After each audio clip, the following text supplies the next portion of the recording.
آپ اس بات کی تصدیق کرتے ہیں کہ عثمان بن عفان غزوہ احد میں بھاگ گئے تھے؟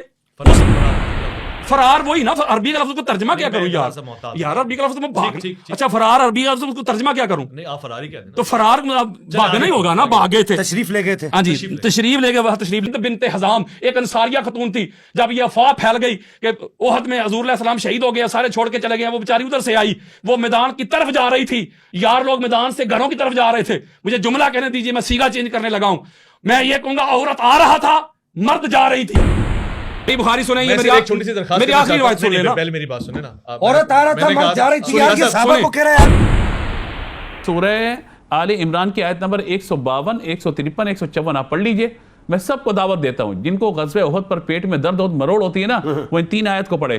اللہ تعالیٰ بار بار فرما رہے کہ واپس گئے، اللہ نے ان کو معاف کر دیا. محبوب آپ کی آواز ان تک نہیں پہنچ پائی، لیکن ان کو جو غم ملا، پریشانی ملی کہ ان کے ساتھی شہید ہو گئے، آپ زخمی ہو گئے، غمم بغم لکیلا، غم پر غم ملتا رہا، مگر اللہ نے ان کو معاف فرما دیا. اللہ نے وَلَقَدْ عَفَا عَنْكُمْ وَلَقَدْ عَفَا اللَّهُ عَنْهُمْ، یہ مختلف کلمات کے ساتھ اللہ تعالیٰ نے آیت نمبر 152 153 154 کے اندر سورہ آل عمران میں بیان فرما دیا. تو میں کہتا ہوں ذرا لفاظی کرتے ہوئے قرآن کی ان آیت کو پڑھ لیجئے.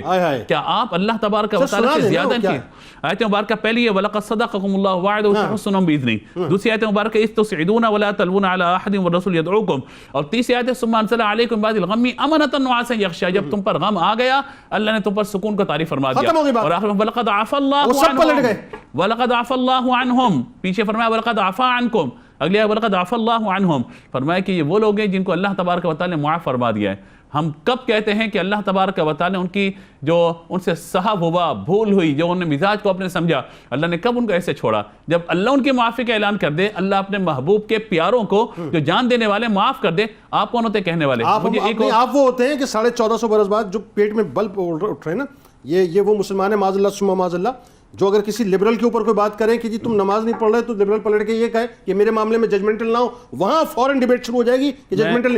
1450 برس پہلے صحابہ اپنے ایمان کا ہمیں پتہ نہیں، ان کے لیے ہم ججمنٹل ہو رہے ہیں جن کو اللہ تعالیٰ خلاصیت عطا کر رہا ہے. مجھے صرف ایک جملہ کہنے کی مجھے ضرور اجازت دیجیے یہاں پر کہ اللہ تعالیٰ نے سورۃ آل عمران کی آیت نمبر 152 153 154 میں معافی عطا فرما دی. نمبر 1. نمبر 2، بعد میں ایک شخص آیا مصر کا رہنے والا، حضرت عثمان غنی کی شہادت کے بعد حضرت عبداللہ ابن عمر والی جو بات کر رہے ہیں، وہ آیا اس نے 3 سوال کیے تھے. پہلا سوال کیا کیا تھا کہ حضرت عثمان کے بارے میں آپ کیا کہتے ہیں کہ احد کے دن وہ تشریف فرما نہیں تھے، واپس آ گئے تھے. دوسرا سوال کیا کہ بدر میں بھی نہیں تھے موجود. تیسرا کہا بیعت رضوان موجود نہیں. عبداللہ بن عمر نے کہا ہاں ٹھیک ہے، تم نے بالکل صحیح سنا، احد میں واپس تشریف لے آئے تھے وہ، اور بدر میں بھی تشریف فرما نہیں تھے. تیسرا جب بیعت رضوان موجود نہیں تھے، انہوں نے کہا اللہ اکبر اللہ اکبر، تکبیر بلند کی، فرمایا خاموش. اب سنو، سوال کر لیے نا، اب جواب بھی سن لو. ہمارے یہاں فقط اتنی بات بیان کر کے سوشل میڈیا پہ تماشا مچا دیا تھا. اگلا جواب بھی تو عبداللہ بن عمر کا. حضرت عمر کے صاحب کیا بیان فرما رہے ہیں؟ فرمایا کہ احد میں اس لیے واپس تشریف لے آئے تھے کہ جب واپس وہ آ گئے ہیں تو اللہ نے ان کے لیے معافی کا اعلان فرما دیا ہے. اب تم کون ہو تو ججمنٹ دینے والے؟ نمبر 2 فرمایا کہ بدر میں اسی تھے، حضور کی شہزادی بیمار تھی، حضور نے ان کے لیے حضرت رقیہ بیمار تھی، تیمارداری کا حکم دیا، اور فرمایا کہ بدر کے افراد میں انہیں شامل فرمایا، مال غنیمت بھی عطا فرمایا. تیسرا فرمایا کہ بیعت رضوان کے اندر اگر حضور کی نظر میں حضرت عثمان زیادہ معتبر کوئی ہوتا تو حضور صلی اللہ علیہ وسلم کسی اور کو بھیجتے.